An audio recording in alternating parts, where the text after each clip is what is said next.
Magandang araw pong muli sa inyo lahat, mga minamahal po namin mga kaibigan. Tayo po ay dumako na naman dito sa ating programang Oras ng Pag-aaral. At kami po ay patuloy na dumadalangin kayo po lahat ng mga sumusubaybay sa programang ito ay managana sa kabutihan at pagpapala ng ating Panginoon Diyos. Ako po muli ang inyong lingkod, Pastor Ben Casimiro. Ipagpapatuloy po natin ang pag-aaral na ating simulan na ito ay may kinalaman po sa malaking tunggalian. At sa pagtalakay natin ang ating leksyon dito sa ika-13 leksyon ay makakasama natin muli si Pastor Ilioma. Welcome, Pastor. Pastor, napakabuti ng Panginoon sa atin sa ating pag-aaral. Pinagpala tayo at alam kong marami rin ang pinagpala sa ating pag-aaral na nawa ay patuloy nilang tamasahin ang kabutihan ng Diyos at ang pagpapala ng Kanyang salita. Maraming salamat, Pastor. At ang ating pong pag-aaralan sa linggong ito ay pinamagatang katubusan. Napakaganda po ng ating leksyon sa linggong ito na nagbibigay sa atin ng inspirasyon na ang lahat ng mga bagay na negatibo ay mawawala na at maranasan natin isang bagong buhay na kung saan wala ng pagtangis, wala ng luha, wala ng sakit. Ang lahat ay pawang mga bago at ito ang ating pinanghahawakang magaganap at magiging ating karanasan kung tayo po'y patuloy na mananatili sa ating Panginoong Hesus. Pero bago po tayo magpatuloy sa ating pag-aaral, ay dadako muna po tayo sa ating panalangin. Papangunahan tayong muli ni Pastor Ilioma. Tayo po ay manalangin. Ama naming Diyos na nasa mga langit, pinasasalamatan ka namin sapagkat sa nakalipas na 12 leksyon ng aming pag-aaral ay kayo ang nakasama namin. Pinanangunahan ninyo kami ng inyong banal na Espiritu at ang pangunawa na may dalang kabanalan ang inyong ipinagkaloob sa bawat isa sa amin. Ngayon tatalakayin naming muli ang pinakahuling leksyon sa seryeng aming tinatalakay tungkol sa malaking tunggalian. Panginoon, mangusap kayo sa aming kalagitnaan. Pahintulutan ninyo na ang mga pangako at ang mga hinaharap na mabubuting bagay na inyong ipinangako sa inyong bayan ay inyong gaganapin at magkakaroon ng kawakasan ang kasamaan sa aming kalagitnaan. At samantaming hinihintay ang panahong iyon, naway manatili kaming nagtatapat at tumitingin at nagtitiwala sa aming Panginoong Hesus na siyang may hawak ng katuparan at susi ng lahat ng mga pangakong kanyang binitiwan sa banal na kasulatan. Ingatan niyo kami sa aming pagtalakay ng inyong salita sa oras na ito, nawa hindi kami magkamali sa pagpapahayag nito sa pangalan ng Panginoong Hesus. Amen. Amen. Amen. Maraming salamat, Pastor. Tayo po ay dadako na sa huling bahagi ng ating pag-aaral sa tinatawag nating malaking tunggalian. At kung paanong ang Biblia sa unang 2 kapitulo ay nakita natin ang kasakdalan ng buhay na wala pa ang pagpasok ng kasalanan. At sa huling 2 kapitulo rin ng aklat ng Apokalipsis ay nakita rin natin wala ng mga bahid ng kasalanan. Sa pagitan nito ay naroon naman ang tinatawag nating malaking tunggalian. Pero kung paano nagpasimula ang malaking tunggalian, ito rin ay darating sa kanyang kawakasan. At yun po ang ating pag-aaralan sa linggong ito. Pastor, sa ating pag-aaral ngayon ay ano ba ang ginagampan ng malaking bahagi ng tinatawag na kalayaan na ito ay nakaugnay sa pagbangon ng kasalanan kasamaan dito sa sanlibutan? Pastor, napakaganda yan. Nang lalangin ng Diyos ang tao, ay hindi niya ito ginawang robot. Binigyan niya ito ng kapasyahang pumili. Ito yung kalayaan na mamili ng tama o ng mali. Bagamat alam ng Diyos ang panganib na maaaring ang tao ay pipili ng masama, mula pa sa pasimula, ay kinuha niya yung risk, yung panganib na ang tao ay magkakamali at gumawa siya ng panukala kung ang tao ay magkakasala. Kaya nga, ang ginagampanan ng pagiging malaya ng isang nilalang ay nagpapakita ito na siya ay isang taong may moralidad. Nang ibig sabihin, nilagay ng Diyos yung masama at mabuti sa kanyang kapasyahan. Siya ay dapat niyang mapatunayan na siya ay marunong pumili ng tama na para sa Diyos na siyang magbibigay kalwalhatian sa kanyang Na kung wala yun, ay hindi rin maganda ang bunga dahil ayaw din ng Diyos na kagaya mo nga na parang robot, ay ayaw nating mamahalin tayo ng robot na kung ano lang gusto natin, yun din lang ang uulitin sa atin ng robot. Pero iba yung gusto nating mamahalin tayo dahil pinili ng tao na tayo mahalin. So binigyan niya ang tao ng kalayaang pumili. dangan nga lang at sabi mo very risky yun, ano? Pero yun ang gusto ng Panginoon. Gusto niya na paglingkuran siya sapagkat pinili ng tao na siya paglingkuran. Tama yun, Pastor. At yung pagpiling iyon ay wala siyang masisisi. Hindi niya pwedeng sisihin ang Diyos tungkol dito. Lahat ng kanyang gagawing kapasyahan ay dapat niyang panagutan. Kaya nga, merong wakas at merong paghatol na ating pag-aaralan sa leksyong ito mamaya-maya, Pastor. Okay, dito sa ating pag-aaral, Pastor, ay doon sa aklat, pinakadulong o pinakahuling aklat sa Biblia, yung aklat ng Apokalipsis. At dito napatala ngayon yung pagtatapos ng malaking tunggalian. At paano ba ito inilarawan ni Juan na ang malaking tunggalian ay darating sa kanyang kawakasan? Sa Apokalipsis 20, Pastor, ang talata ay 1 hanggang 3. Apokalipsis 20, ang talata ay 1 hanggang 3. Ganito wika. At nakita ko ang isang anghel na nananaog mula sa langit, na may susi ng kalaliman at isang malaking tanikala sa kaniyang kamay. At sinunggaban niya ang dragon, ang matandang ahas, na siyang Diablo at Satanas, at ginapos na 1,000 taon. At siya ipinulid sa kalaliman, at sinarhan at tinatakan ito sa ibabaw niya, upang huwag nang magdaya sa mga bansa hanggang sa maganap ang 1,000 taon. Pagkatapos nito ay kailangan siya pawalang kaunting panahon. Pastor, narito ang tala doon sa iyong katanungan kanina na paano inilarawan ni Juan Revelador ang pagwawakas ng kasalanan at ni Satanas. Now, si Satanas ang naroon sa opposite ng kaaway ng Diyos. Dito sa malaking tunggalian, si Satanas yung major na kaaway, kalaban ng Diyos. Hindi tayo ang kalaban kundi ang kaaway ng Diyos ay ang Diablo. At siya rin yung Satanas, yung matandang ahas na mula sa pasimula sa Genesis 3. Ito po ay Apokalipsis 20. Ito yung ikatlong kapitulo bago magwakas ang aklat ng Apokalipsis. Yun naman sa Genesis 3, yun yung ikatlong kapitulo na doon nagpasimula ang kasalanan dito sa balat ng lupa. Kaya nga dito makikita natin na binigyan ng pagwawakas ng Panginoon, meron siyang gagawin at yun ay isusugo ang kanyang anghel na merong tanikala. Ang ibig sabihin, siya ay huhulihin. Bibigyan ng kawakasan yung kanyang ginagawang pandaraya, panlilin lang sa mga taong narito sa balat ng lupa. At yun ay itatanikala sa kanila. Huwag nating imaginin, Pastor, na yun ay yung Literal may bakal na literal. Okay? Kundi ito yung circumstance na tatanggalan siya ng karapatan at ng pagkakataon na hindi niya na kayang tuksukin at guluhin ang mga taong narito sa balat ng lupa. So ito, Pastor, yung kalagayan na siya tinanikalaan, na ibig sabihin ay wala na siyang magagawa upang mandaya sapagkat nabanggit sa banal na kasulatan, ang kanyang gawain ay mandaya. Ay sino pa ang dadayain niya?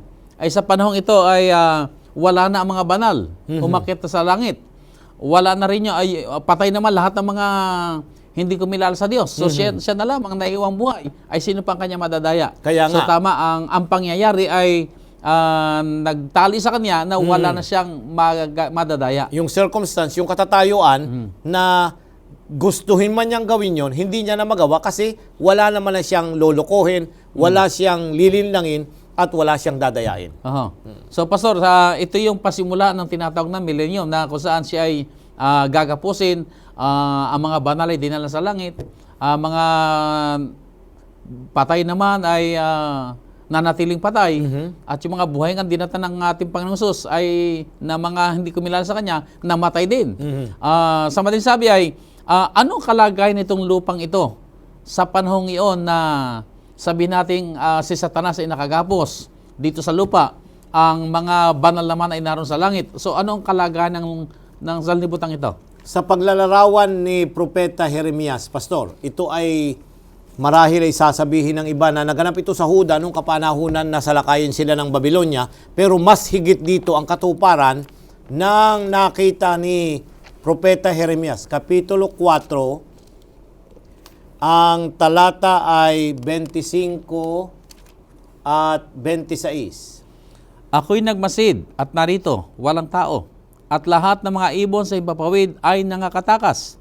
Ako'y nagmasid at narito, ang mainam na parang ay ilang, at lahat ng mga bayan niyon ay nangasira sa harapan ng Panginoon at sa harap ng kanyang mabangis na galit. Narito, ang talatang ito, Pastor, ay hinalaw doon sa tagpo na nang salakayin ng Babylonia ang Jerusalem. At nasira ang kanilang mga taniman, ang syudad ay nasira. Ito'y nagpapakita noong mangyayari sa panahon ng 1,000 taon na ating pinag-aaralan. Ito'y pinapakita na walang tao. Anong ibig sabihin? Ay patay lahat yung narito, kagaya ng yung sinabi. At yung mga banal ay isinama ng Panginoon doon sa langit na bayan. Dito naganap na yung ang Panginoong Hesus ay nagbalik na sa ikalawang pagkakataon at lahat ng mga banal ay kanya nang dinala sa langit. At yung mga hindi naman naligtas ay nanatiling patay.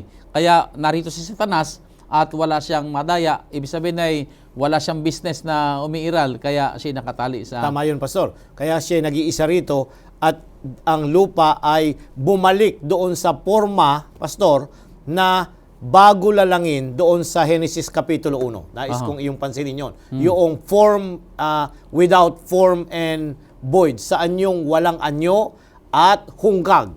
Yun yung description ng ating sanlibutan bago lalangin ng Diyos doon sa 7 araw. Pastor, meron din sinasabi sa aklat ng Apocalypse kasi na bago dumating sa pagdating ng ating Panginoon ay yung may ibubuhos ng huling 7 salot. At magkakaroon ng pagbuhos pa o pagulan ng mga tinatawag na granizo. At magkakaroon ng mga malalakas na lindol. Ito yung sinasabi talagang ang lupaing ito ay talagang wasak. Sira, pero hindi pa ang ganap na kawakasan. Sapagkat meron pang inihanda ang Panginoon na panahon na yun ay kanyang gagawin. Ano naman ang kalagayan ng mga banal doon sa langit? Ang mga tao doon sa langit, Pastor, ay mapansin natin na ang mga banal doon ay kasama ng Panginoon. Meron taglay nila yung niluwalhating katawan. Kasi kung babaybayin natin, maya-maya ay sa pasimula ng 1,000 taon, ang unang mangyayari ay babalik si Jesus. At sa pagbabalik ni Jesus, sisigaw ang arkanghel. Siya rin yun, ang ating Panginoong Jesus. At ang mga namatay kay Kristo ay mabubuhay na maguli. At yung mga buhay na madadatnan na matuwid.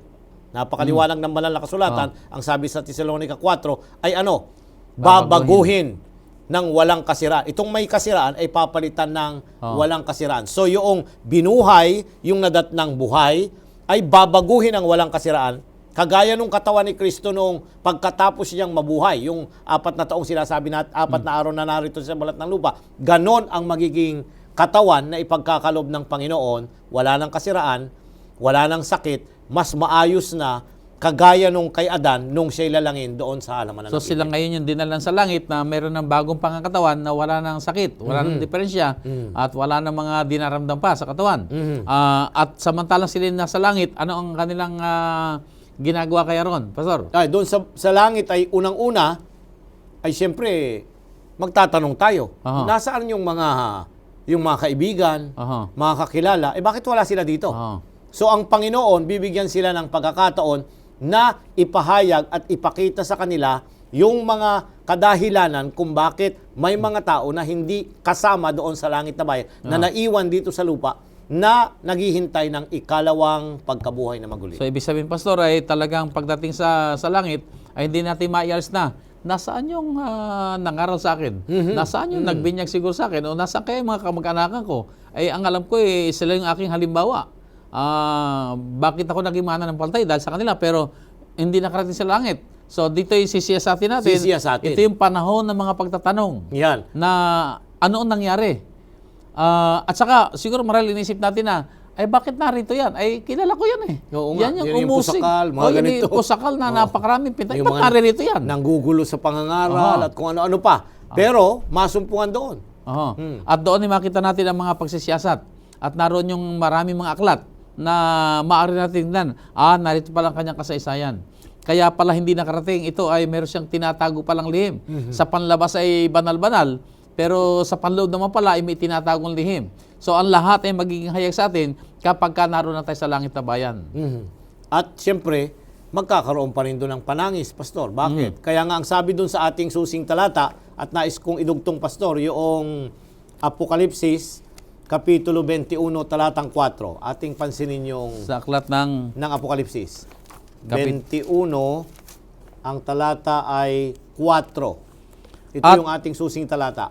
At papahirin niya ang bawat luha sa kanilang mga mata, at hindi na magkakaroon ng kamatayan, hindi na magkakaroon pa ng dalamhati, o ng pananambitan man, o ng hirap pa man. Ang mga bagay ng una ay naparam na. Ito'y pagkatapos na noong 1,000 taon na naroon ang mga banal sa langit. Bakit may pagtangis pa?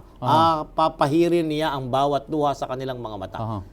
Kasi mararamdaman pa rin natin yung pananabik na makasama yung ating mga mahal sa buhay. Yung mga kakilala, yung mga nagpakilala sa iyo sa Panginoon. Kung wala sila doon, magagalak tayo na sila ay dadako doon sa kaparusahan, hindi tayo magagalak. At dito magaganap na rin yung lubos na pagwasak sa lahat ng mga masama.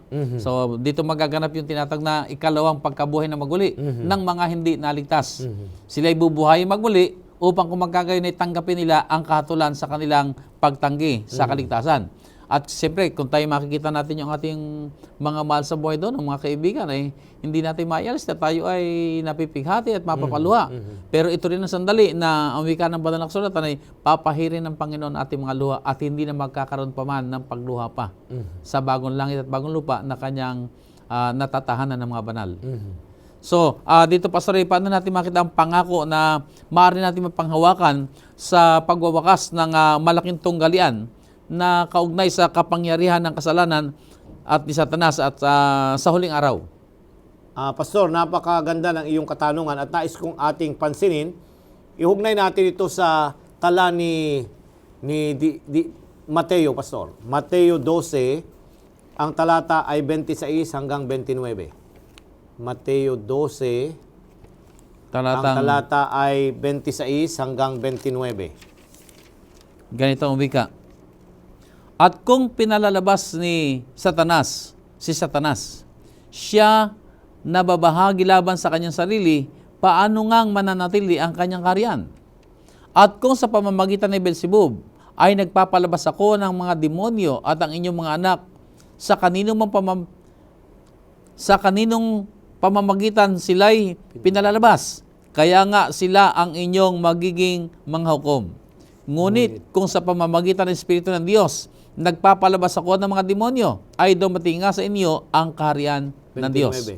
O papaano bagang makapasok ang sinuman sa bahay ng malakas at sasamsamin ang kanyang mga pag-aari kung hindi muna gapusin ang malakas, at kung magkagayoy, masasamsam niya ang kanyang bahay. Ang pangungusap ng ating Panginoong Hesus sa banal na kasulatan ay malinaw, Pastor, nang siya narito at nagtuturo sa kanyang mga alagad na bibigyan niya ng kawakasan ang dyablo. Hindi niya pahihintulutang magpatuloy siyang naghahasik ng mga dawagan at sisirain ang kanyang mga piling trigo na inihahanda para sa pag-aani.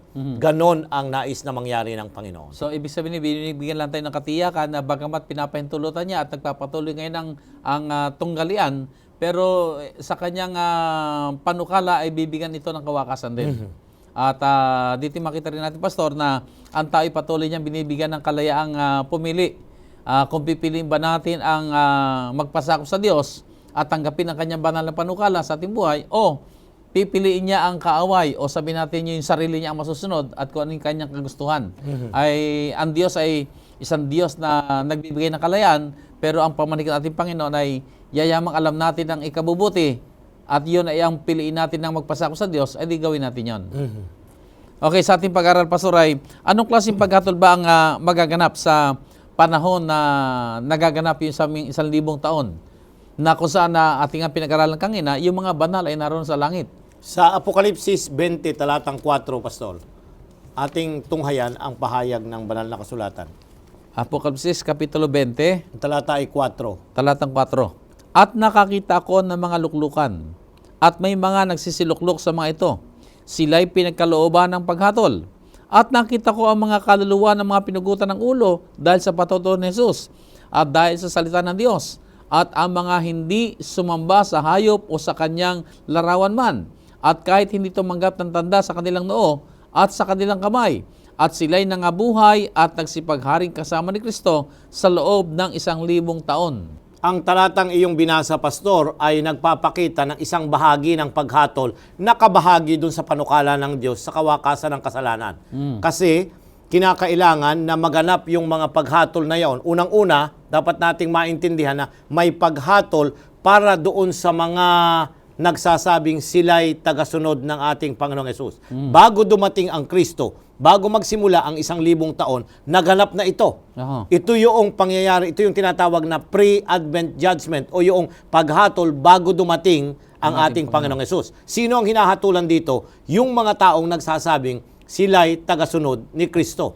Lahat ng tao, mula kay Adan hanggang sa huling tao na nagsasabing sila'y tagasunod ni Kristo, anuman ang iyong relihiyon, kasama doon, Pastor. Yan. Now, pag simula na ng 1,000 taon, Ito na ngayon, dadating ang ating Panginoon Hesus. yan, Nadala na niya ngayon yung kahatulan. dinala na yung mga paghatol at pinaghiwalay niya na yung mga banal at yung mga masasamang tao.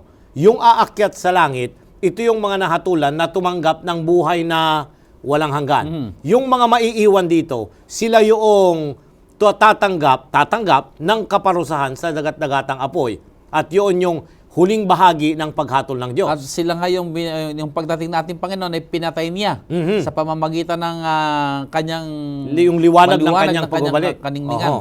Pero hindi yun ang kanilang wakas. Oho, hindi pa. Okay, so ang mga banal umakyat doon sa langit. Now, kagaya ng tanong mo kanina, itong talatang binasa mo ngayon dito sa 20 talatang 4, may paghatol doon sa langit. Eh anong paghatol yun? Ito yung paghatol na re-reviewin yung mga kaso ng mga hindi maliligtas. Oo. So may kaibahan. Iba yung pre-advent. Yung pre-advent ay para doon sa mga nagsasabing sila'y mga tagasunod ni Kristo. Ito namang paghatol during ng 1,000 taon, ito yung paghatol para sa mga maliligtas, na hindi maliligtas, na ang ibig sabihin, re-reviewin ang kanilang mga kaso kung bakit sila hindi tatanggap ng buhay na walang hanggan at hindi sila magmamana ng walang hanggang kaharian ng Sige, Panginoon. Pastor, ay ilinawin nating mabuti. Merong pagre-review na binabanggit, pero hindi ito yung kagaya sa ating mga korte ngayon na nire-review at baka sakaling may Mabago pa. May mga Oo. bago pa at baka may pagkakamali pa. Ang pagre-review yung ginagawa rito ay hindi sa kapakanan na may bababago, kundi sa Para sa kapakinabangan ng mga natin. nagnanais malaman Oo. kung bakit hindi naligtas. Tama yun. Kasi nandoon yung kaisipan na ay bakit hindi naligtas yun? Ay alam ko napakabait noon. So, ang pagre-review ngayon magbibigay sa kanya ng conviction na ang Diyos ay matuwid sa kanyang paghatol. Tama yun, Pastor. So dito ngayon makita natin, matapos ang mga pagre-review ito, at mayroon pang darating na marahil na panibago pa paghukom. Ayun, ito yung final judgment. Aha. Ito yung sa wakas ng 1,000 taon, Pastor, ay makikita natin. Ating basahin, Pastor, ang Apokalipsis 20, ang talata 7 hanggang 15. At kung maganap na ang 1,000 taon, si Satanas ay kakalagan sa kanyang bilangguan at lalabas upang dumaya sa mga bansa na nasa apat na sulok ng lupa, sa Gog at sa Magog, upang tipunin sila sa pagbabaka na ang bilang nila ay gaya ng buhangin sa dagat. At nangagsipanhik sila sa kalaparan ng lupa at kinubkob ang kampamento ng mga banal at ang bayang iniibig. At bumaba ang apoy mula sa langit at sila'y nasupok. At ang diablo na dumaya sa kanila ay ibinulid sa dagat-dagatang apoy at asupre na kinaroroonan din naman ng hayop at ng bulaang propeta. At sila'y pahihirapan araw at gabi, magpakailan-kailanman. At nakita ko ang isang malaking luklukang puti at ang nakaluklok doon na sa kanyang harapan, ang lupa at ang langit ay tumakas at walang nasumpungang kalalagyan nila. At nakita ko ang mga patay, malalaki at maliliit, na nangakatayo sa harapan ng luklukan at nangabuksan ang mga aklat at nabuksan ang ibang aklat na siyang aklat ng buhay at ang mga patay ay hinatulan ayon sa mga bagay na nasusulat sa mga aklat ayon sa kanilang mga gawa at ibinigay ng dagat ang mga patay na nasa kaniya at ibinigay ng kamatayan at ng Hades ang mga patay na nasa kanila at sila'y hinatulan bawat tao ayon sa kaniyang mga gawa. At ang kamatayan at ang Hades ay ibinulid sa dagat-dagatang apoy. Ito ang ikalawang kamatayan. Sa makatuwid ay ang dagat-dagatang apoy. At kung ang sino man ay hindi nasumpungang nakasulat sa aklat ng buhay, ay ibinulid sa dagat-dagatang apoy. Ang pangyayaring ito, Pastor, ang huling bahagi ng Kapitulo 20, ito na yung wakas ni Satanas, ang ikatlong bahagi ng mga anghel na kumampi sa kanya mula sa pasimula, at lahat ng hindi maliligtas. Magkakaroon ng tinatawag nating executive judgment o yung pagbibigay ng hatol na kamatayan sa kanila o yung pagkabulid sa dagat-dagatang apoy. At ito na ngayon tinatawag na kawakasan, lubos na kawakasan ng kasalanan. Tama yun. Na wala na, pati si Satanas ay wala na. Lahat ng masama at lahat ng alaala ng mga kasalanan ay pawang mga papawi na, na nilamo na ng apoy ang lahat ng mga alaala man lamang ng kasalanan dito sa sanlibutan. Tama yun, Pastor. At ito yung pangwakas na ihihiwalay ng Diyos ang lahat ng mga makasalanan. Kasi ang problema dito na dapat puksain ng Diyos ay yung kasalanan. Pero ang mga tao at ang dyablo, hindi nila pinahintulutan na ang Panginoon alisin ang kasalanan sa kanilang mga puso at buhay, kaya mapapasama sila na tatanggap ng kaparusahan. Hindi panukala ng Diyos na parusahan ang kanyang mga nilalang. Mahal niya rito, ang kanyang anak ay namatay para sa lahat ng tao. Hindi siya namatay para lamang doon sa mga kailan na maliligtas, kundi namatay siya para sa lahat. Pero ang mga taong ito, hindi nila binigyan ng halaga yung sakripisyo ni Kristo, hindi sila nanampalataya at hindi iniwan ang kanilang mga maling gawi ng pamumuhay. At Pastor, ang maganda rito ay dito natin makita yung ang Diyos ay magiging makatuwiran sa kanyang paghatol sapagkat bago dumating yung ganap na pagwasak o paglipol sa lahat ng mga masama, ay ipinahayag ng banal na kasulatan na pagkatapos ng mga pagre-review na ito at bubuhay na muli ang mga namatay. At dito makikita ang kanilang mga bunga ng kanilang mga ginawa, ang kadahilan ng kung bakit sila napahamak. Ang wika ng banal na kasulatan ay ang mabuti at masama, ang lahat ay sama-sama nasisigaw na ang Diyos ay matuwid sa kanyang paghatol. Tama yun, Pastor. At kung ating papansinin, doon pa lamang sa tagpong yon, bago puksain ang mga masasama, ay kung babasahin natin ang Zacarias, ay makikita natin na kukurunahan ang ating Panginoong bilang hari ng mga hari at Panginoon ng mga Panginoon. Makikita ng hindi mga maliligtas si Satanas at ang kanyang mga kampon na ang Kristo na nabayubay doon sa krus ay ang karapat-dapat na sambahin at walatin dahil matuwid siya, kagaya ng iyong sinabi. So Pastor, dito makita natin, magwawakas yung tinatawag na malaking tunggalian na sa bandang huli, sa pagwawakas niya, ang lahat ay magiging kumbinsido na tama ang Panginoon at nagkamali si Satanas. Tama. Ultimo ang dyablo at ang kanyang mga anghel ay tatanggapin na nagkamali sila sa paghihimagsik. Kasi yun ang ating title ng pamagat ng ating leksyon, na ang pagtubos ng Diyos ay karapat-dapat tanggapin, kaya nga kinakailangan siyang luwalhatiin. Dito, Pastor, makita kasi natin yung pasimula natin pag-aral sa ating unang leksyon ay nagpasimula doon sa langit ang rebelyon. Na si Satanas nga itong lumaban at ikatlong bahagi ng mga anghel ay kanyang nadala. Pero sa pagwawakas ng malaking tunggalian ay makikita nilang lahat ang bunga ng kanilang ginawa at ang mga bintang na ginagawa ni Satanas na ang Diyos ay hindi matuwid sa kanyang pamamalakad. Hindi dapat na may mga kautusan sapagkat sila naman kay malayang mga nilalang, pero sa bandang huli makikita nila at sila lahat sisigaw, matuwid at mabuti, masama ay magsasabing ang Diyos ay matuwid sa kanyang paghatol.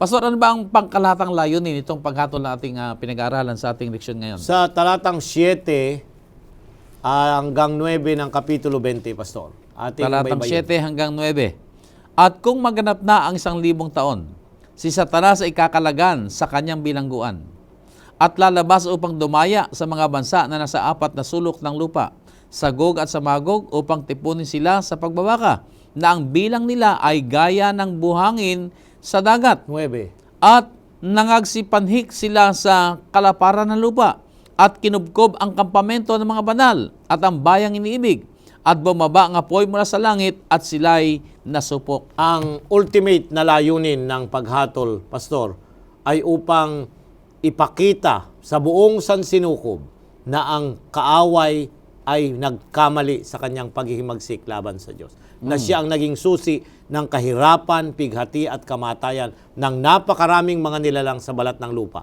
Kaya nga, siya, hindi na ang Diyos ang kanilang sisisihin, kundi tatanggapin nila na ang Diablo, ang Satanas, ang Lucifer mula sa pasimula, siya ang nagdala ng kahirapat pighati.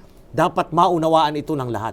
Ah. Hindi Diyos ang may panukala ng paghihirap, kamatayan, paghihiwalay, kundi ang Diablo, ang Satanas, ang anghel na naghimagsik doon. So pastor, sa ngayon kasi ay talagang sa malaking tunggalian ay talagang parang bumabalik sa Diyos na siya ang dahilan kung bakit may krimen, Oho, bakit yan. nagkaroon ng natural calamity na yan, bakit namatay kasi ganito na kanilang mahal sa buhay, ay kapag dumarating yun ang kaisipang kagad ng tao ay, bakit ito ginawa ng Diyos? Na para baga ang Diyos ang dahilan kung bakit nagkaroon ng kamatayan. Pero dito sa malaking tunggalian ito makita natin na may naglalaban. At isang napakagandang larawan dito sa ating pag-aasaban ng kasulatan ay ang karanasan ni Job na may naghahangad ng kanyang kapahamakan. At nakita natin ang kwento na ito ay mayroong labanan sa pagitan ni Kristo at ni Satanas. At ganoon ang nagaganap sa ating kapanahonan ngayon. Subalit, huwag po tayong matakot o mangamba sapagkat sinasabi rin ba ng kasulatan na ito'y darating din sa kanyang kawakasan. At maunawaan ng lahat ng mga tao ang kadahilanan. Bakit nagkakaroon ng ganito mga sitwasyon? Ang lahat ay hindi dahil sa Diyos, kundi dahil may kaaway na naghahangad ng kapahamakan ng sangkatauhan. Ang ikalawang bahagi ng purpose ng judgment, Pastor, ay alam niyo si Satanas ay nais niyang kunin yung lugar ng ating Panginoong Hesus ni Miguel mula pa sa pasimula doon sa langit. Pero sa Pilipos, sa sulat ni Pablo, ay nagbigay ng ganitong pahayag, Pastor. Pilipos 2, ang talata ay 9 hanggang 11. Ano ang mangyayari? Ano ang gagawin ng Diyos sa kanyang anak? At ano ang kanyang ipapahayag pag dumating ang wakas ng kaaway? Sa Pilipos Kapitulo 2, talatang 9 hanggang 9 11. hanggang 11. Kaya siya naman ay pinakadakila ng Diyos at siya'y binigyan ng pangalang lalo sa lahat ng pangalan, upang sa pangalan ni Jesus ay iluhod ang lahat ng tuhod ng nangasa langit at ng nangasa ibabaw ng lupa at ang nangasa ilalim ng lupa, at upang ipahayag ng lahat ng mga dila na si Jesucristo ay Panginoon sa ikaluluwalhati ng Diyos Ama. Ito ang ultimate. Kinakailangang tanggapin ng lahat ng tao, lahat ng nilalang, na ang Panginoong Hesus ang Panginoon na dapat luwalhatian na bahagi ng kanyang pagiging kasama ng Diyos. So dito makita natin, Pastor, na itong paghuhukom na nagaganap ay sa ikabubuti ng lahat. Tama yon. Ayon din ng Diyos na ang kasalanan ay magpatuloy magpakailanman. Kinakailangan itong dumating sa kanyang kawakasan.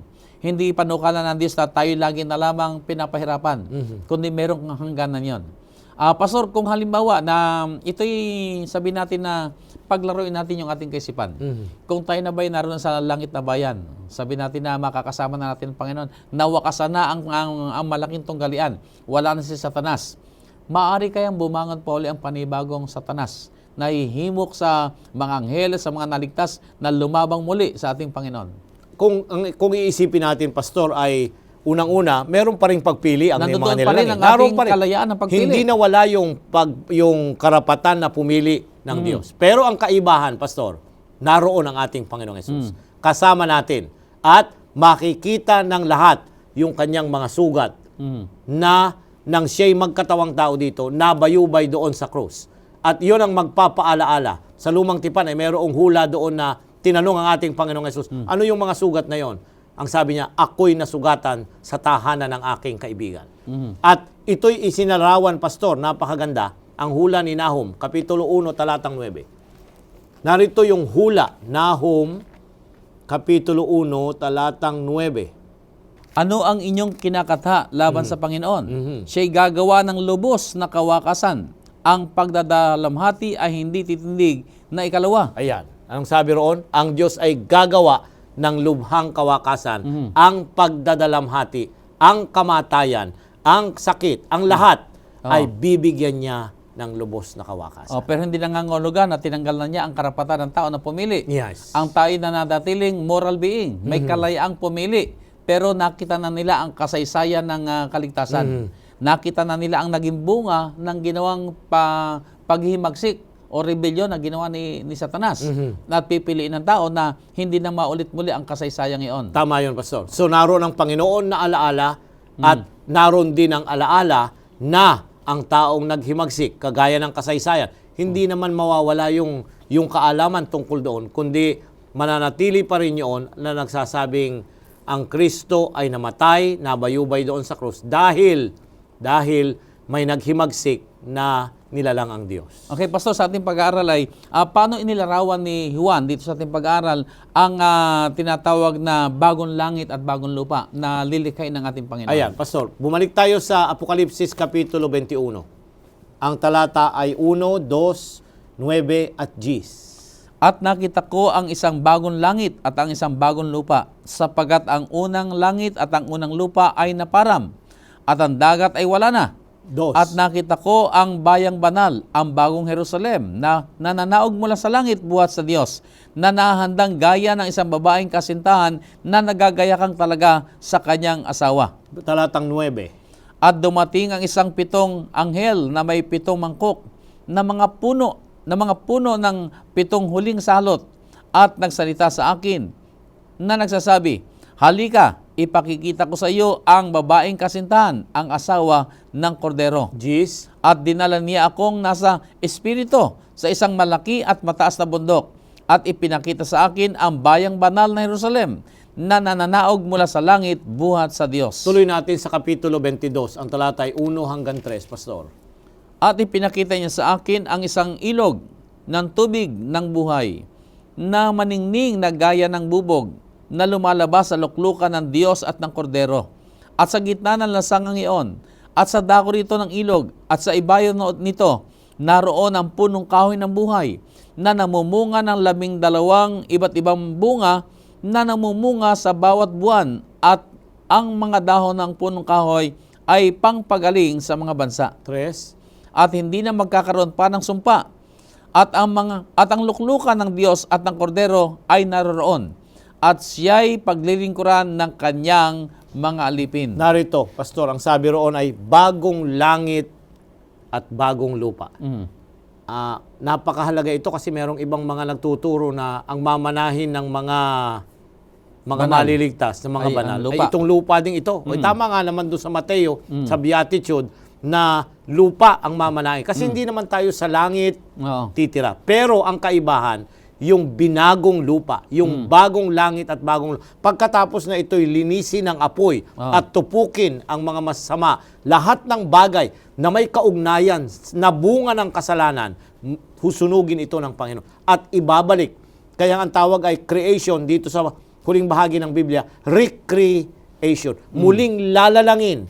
Kung ano yung ginawa sa halamanan ng Eden noon, yon ang gagawing muli sa kondisyon ng planeta ng ating So mundo. ating linawin sa kapakanan ng ating mga mag-aaral na sumusubaybay sa atin, ang lupa ding ito ang siyang gagawing bago. Pero paano siya gagawing bago? Sa pamamagitan ng apoy na lilinisin ang lahat ng mga naging alaala ng kasalanan. Pastor, ang lahat ng mga bagay ay tinutupok sa pamamagitan ng apoy.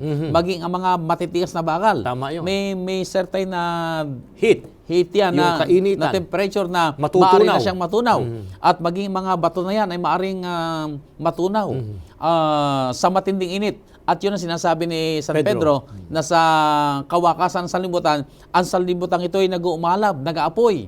At lahat ng mga bahid ng kasalanan at alaala ng kasalanan ay mawawala na. Sa terminolohiya ng iba, Pastor, yun yung impyerno. Oh, Itong buong lupa ito rin. ang magiging impyerno. Oo. Hindi po isang bahagi lang, kundi ang kondisyon ng lupa, ito yung babaguhin, ito yung lilinisin, hindi lamang yung makasalanan at kasalanan, kundi ang mga naapektuhan nito, ang sanlibutan, ang bundok, ang ilog, lahat ng narito lilinisin at nais ng Diyos ng isang bagong lugar kung saan niya patitirahan ng kanyang So mga ang anak. lupang ito ang kanyang nilinisan.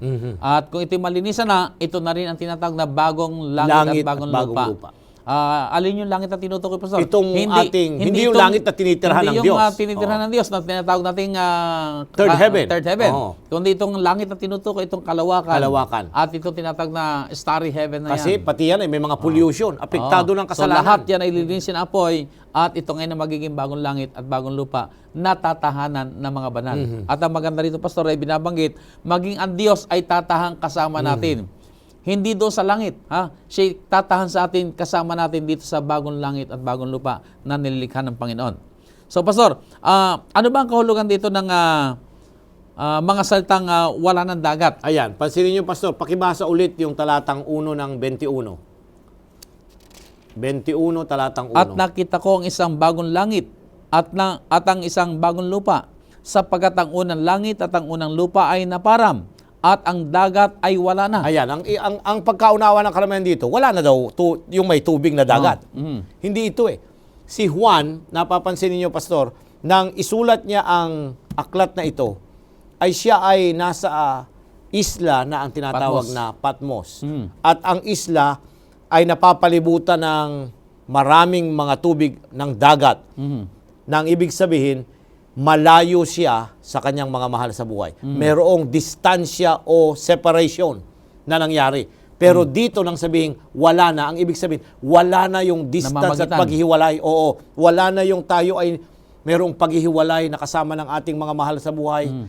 Pag pumunta sa ibayong lugar, hindi natin masundan dahil wala ka naman perang pumuntang Amerika o kung saan pa man. Kaya nga, ang kahulugan nito, kung si Juan ang ating tatanungin ay, wala nang distance and separation, kundi ang Diyos makakasama. Pati ang Diyos dito, kagaya ng sinabi mo kanina, Pastor, hindi na yung napakalayong Diyos, kundi yung Diyos na nananahang kasama natin. Ayan. So yung expression dito, wag nating imagine na puros lupa ang ating planeta. Hindi eh. May mga bahagi ng lupa na pampaganda sa anyo. Kagaya nung panahon na lalangin ng Diyos ang halamanan ng Eden, merong mga bahagi ng tubig eh. So wag nating imagine na wala na yung mga ilog, wala na yung mga sapa, wala na yung dagat. Hindi, ang sinasabi nito ay hindi na pahihintulutan ng Diyos yung paghihiwalay na muli sapagkat kagaya ng naranasan ni Juan, ayaw niya na magkakaroon ng malayong agwat kung saan ang kanyang mga mahal sa literal buhay. na dagat. Hindi yan literal, Pastor. Meron din isang talata sa Biblia na binabanggit na walang pangangailangan ng araw. Pero hindi nangangahulugan na wala ng araw. Kundi ang diwa noon ay ang ating Panginoon ang siya magsisilbing liwanag. Na kung siya kasama natin ay meron ng ganap na liwanag. Pero hindi nangangahulugan na talagang wala ng literal na araw. Tama yun, So Pastor. maaaring naroon pa rin. Ano naman ang ibig sabihin nitong salita na mga luha na binabanggit dito sa ating tunghayan mga natin, binasa? Pastor. Talatang 3, muli nating balikan. 3 hanggang 5. At narinig ko ang isang malakas na tinig na mula sa luklukan na nagsasabi, narito ang tabernakulo ng Diyos ay nasa mga tao at siya'y mananahan sa kanila at sila'y magiging mga bayan niya. At ang Diyos din ay isa sa kanila at magiging Diyos nila. 4. At papahirin niya ang bawat luha sa kanilang mga mata. At hindi na magkakaroon ng kamatayan, hindi na magkakaroon ng dalamhati o ng pananambitan man, o ng hirap pa man. Ang mga bagay ng una ay naparam na. At yaong nakaluklok sa luklukan ay nagsabi, narito, ginagawa kong bago ang lahat ng mga bagay. At sinabi niya, isulat mo, sapagat ang mga salitang ito ay tapat at tunay. Ayan, Pastor, ang tanong ay, ano yung mga luha? Now, of course, una, yung pagtangis na namimiss natin yung mga tao na hindi maliligtas. Tama? At kung tayo nasasaktan, gawa ng mga paghiwalay. Ang Panginoon ay hindi niya pahihintulutan ito. Pero dito sa Jeremias, Pastor, merong kaisipan na ibinigay dito. Kapitulo 30, ang talata ay 15. Jeremias, Kapitulo 30, ang talata ay 15. Bakit ka humihiyaw ng dahil sa iyong sakit? Ang iyong hirap ay walang kagamutan. Dahil sa kalakhan ng iyong kasamaan, sapagat ang iyong mga kasalanan ay dumami, aking ginawa ang mga bagay na ito sa iyo. So, yung mga tears dito, simbolo ng bahagi ng kasalanan. Ang ibig sabihin, nagpapaalaala sa atin ng mga resulta at epekto ng kasalanan sa ating buhay. Kaya nga, wala na ito, ang ibig sabihin, wala ng kasalanan, wala ng paghihirap, wala ng panangis. Sapagkat sinolve na ng Panginoon, winakasan niya na yung mga bagay na nagbibigay kadalamhatian at pagtangis sa ating mga So, buhay. ang suliranin ng kasalanan ay nawakasan na. At dahil doon na hindi na wala ng pagluha na magaganap. Yes. Pastor, napakaganda ng sinasabi ng banal na kasulatan tungkol sa kawakasan ng malaking tunggalian. Ito'y nangangahulugan na mabuting balita na sa lupang ito'y marami tayong suliranin, pero darating ito sa kanyang wakas at kung dumating yon ay wala na pagluha, wala na pagtangis. Hindi na kailangan doon ng hospital sapagkat walang magkakasakit. Hindi kailangan sementeryo sapagkat walang mamamatay.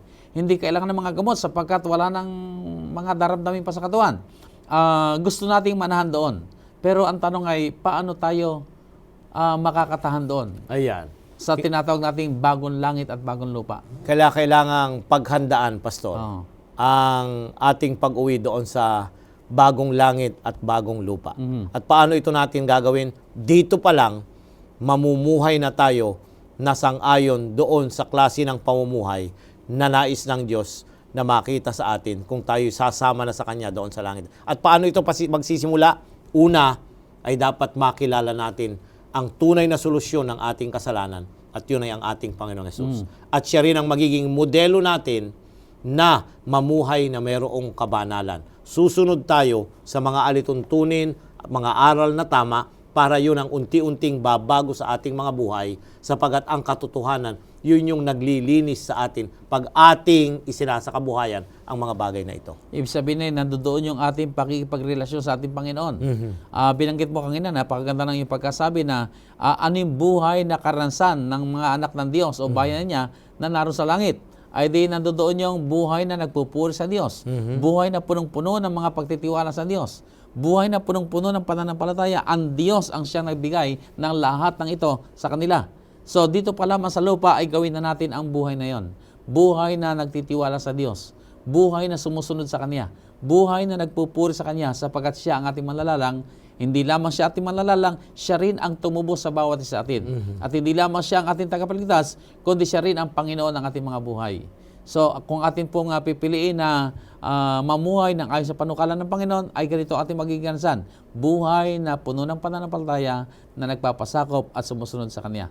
Pastor, ang iyong mga panawagan sa ating mga kaibigan tungkol sa ating pag-aral na ginawa sa buong trimester ito. Ay napakabuti po ng Diyos at ang ating leksyon ay nagbigay sa atin ng malawak na pagkaunawa, Pastor. Ako'y pinagpala sa pag-aaral na ito na ang nangyayaring malaking tunggalian na mayroong pasimula ay ating hintayin ang lubos na kawakasan ng malaking tunggalian. Bibigyan ng wakas ng Diyos ang dyablo na siyang author, may akda ng kahirapan, kamatayan at mga pighati at paghihiwalay. At pag nangyari yun, sasama tayo na kasama ng Panginoon, maninirahan doon sa bagong langit at bagong lupa. Ito yung buhay na walang hanggan. Pero yung buhay na walang hanggan, hindi yung haba ng taon na tayo ay mamumuhay doon kasama ng Panginoon. Ito yung quality ng pamumuhay na kagaya ng ating Panginoon na dapat magpasimula na, Pastor, ngayon.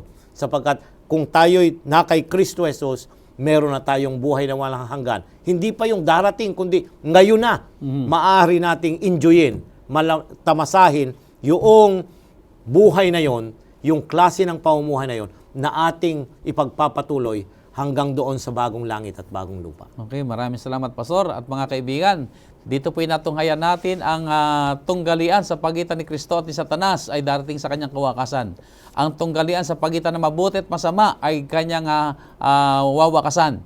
At kung maganap na mga bagay nito, tayo pong lahat ay tatayo sa harapan ng Panginoon. Lahat ng mga tao, mabuti at masama, ay tatayo sa luklukan ng ating Diyos. Pero may dalawang lugar. Sa panig ba tayo ng Diyos o sa panig tayo ng kaaway?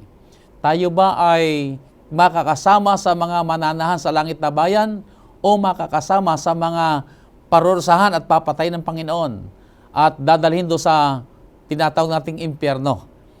Gusto ng Diyos na tayong lahat ay Kanyang mailigtas. Subalit hindi gagawin ng Diyos ang mga bagay na tayo ang kailangan gumawa.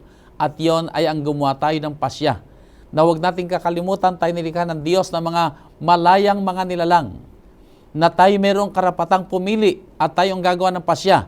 Tayo ba ay mabubuhay ayon sa panukala ng Panginoon o tayo mabubuhay ayon sa panukala ng kaaway? Huwag nating kakalimutan mga kaibigan. Darating ang wakas at sa kawakasan iyon, sana po kung maganap na ang mga nakasulat sa banal na kasulatan, masumpungan po ang bawat isa sa atin. Amen. Nakatayo sa tabi ng ating Panginoong Hesus, mamanahin ang buhay na walang hanggan at makakasama siya sa langit na bayan, sa bagong langit at bagong lupa na kanyang nililikha na tatahanan ng lahat ng mga maliligtas. Minamahal na mga kaibigan, sana po, huwag nating kakalimutan sa mundong ito ay kasalukuyang nagaganap pa ang malaking tunggalian.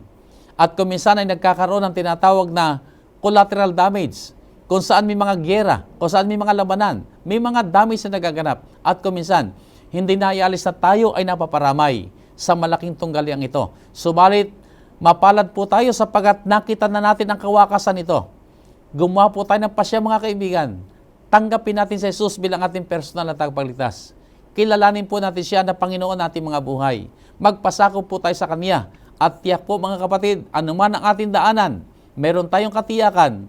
Sa bandang huli, tayo ay magwawagi. Tayo ay magmamana ng buhay na walang hanggan. Amen. Sana po ay pagpalain kayo lahat ng Panginoon at amin po idadalangin sa araw-araw na inyong karanasan. Palagi po niyong piliin ang kampihan ang ating Panginoon. Palagi po natin piliin ang kalooban ng Diyos at naroon ang kasiguruhan ng buhay na walang hanggan. Sa ating po pagtatapos, hayaan po ninyo na kayo po'y aming ipanalangin. Tayo po'y dumako na sa ating panalangin. O dakila at banal na Diyos na nasa langit, pinupuri namin kayo sa inyong dakilang pag-ibig. Kay lawak ng inyong pangunawa, O Diyos. Kay lawak ng inyong mga pagtitiis. Inyong ipinahintulot ang lahat ng mga bagay upang kumagkagayon sa bandang huli makita namin. Hangad ninyo na kami po ay magmahal sa inyo sapagat pinili namin ang magmahal sa inyo. Narito kami, Panginoon, aming pinapasya. Yayamang naunawaan na namin ang inyong dakilang mga panukala at inyo ring wawakasan ang malaking tunggaliang ito na kung saan kami nagiging biktima sa iba't ibang pagkakataon. Ang dalangin namin, Panginoon, akayin niyo po kami na palagi ang magpasya. Anuman ang mangyari, kami po'y magtatapat lamang sa inyo at maglilingkod sa inyo at mamumuhay ayon sa inyong banal na panukala. Kami ay makakasama ninyo sa buhay na walang hanggan. Amen. Ama, ipatawad ang aming mga pagkakasala at pagkukulang. At mula sa sandaling ito, O Diyos, bigyan kami ng tapang at ng lakas, manindigan para sa inyo, tumayo para sa katotohanan, pasyahan sa araw-araw na kami ay susunod sa inyo at mamumuhay ng ayon lamang sa inyong banal na kalooban. Maghari, Panginoon, sa amin ang inyong banal na kalooban at hindi ang aming sariling kagustuhan. Mahayag lamang sa amin, Panginoon, ang banal na Espiritu na siya po nagbibigay sa amin lakas at kapangyarihan, maganap namin ang inyong mga banal na kalooban. At ngayon, banal na Diyos, tanggapin niyo ang aming pagtatalaga. Ipatong sa amin ang inyong makapangyarihang kamay. Managana kami, O Diyos, sa inyong kapangyarihan, sa inyong biyayang nagliligtas. Sa lahat ng inyong mga pagpapala, O Diyos, maakay lamang kami na nagpupuri sa inyo at nagpapasalamat sa inyo. Salamat po na inyong tinugon ang aming mga dalangin. Salamat po, Ama, sa pagtanggap sa aming mga pagtatalaga. Salamat po, O Diyos, na inyong iginawad ang inyong mayamang basbas sa lahat po namin mga taga-subaybay na sa mga sandaling ito ay kasama po naming nananalangin sa inyo. Ito po ang aming dalangin, Ama, at pinapasalamatan tinanggap na namin na lahat ng ito sa pangalan ng aming Panginoong Hesus. Amen. Amen. Maraming salamat po, mga minamahal namin mga kaibigan, at nagkasama tayo sa programang Oras ng Pag-aaral. Nais ko rin ipahiwatig ang aking isang tanging pasasalamat sa mga kaibigan natin sa Tokyo International Church na akin pong kasalukuyang pagdarausan ng aking revival meeting. At gayon din po sa lahat po ng mga taga-subaybay, nais ko po ipagbigay alam ang aking pong pansamantalang paglisan sa programa ng Oras ng Pag-aaral upang magbigay daan sa isang magiting na lalaki ng Diyos na siya pong kukuha ng aking lugar dito sa programang ito. At yun po ay sa katauhan ni Pastor Jose Sabat Jr. Siya po ang hali sa akin upang maipagpatuloy ang programang Oras ng Pag-aaral. Sana po, mga kaibigan, kung paano kami inyong sinamahan sa nakaraang 4 na taon na nakakalipas. Tuloy-tuloy pa po kayo na sumubaybay sa programang ito at kayo po'y amin tuloy-tuloy na idadalangin. Managana sa inyo ang kabutihan ng Panginoon. Managana sa inyo ang kanyang mayamang pag-ibig, mga kabutihan at mga kasaganaan sa araw-araw. Maraming salamat po at hanggang sa muli, pagpalain kayong lahat ng ating mahal na Diyos.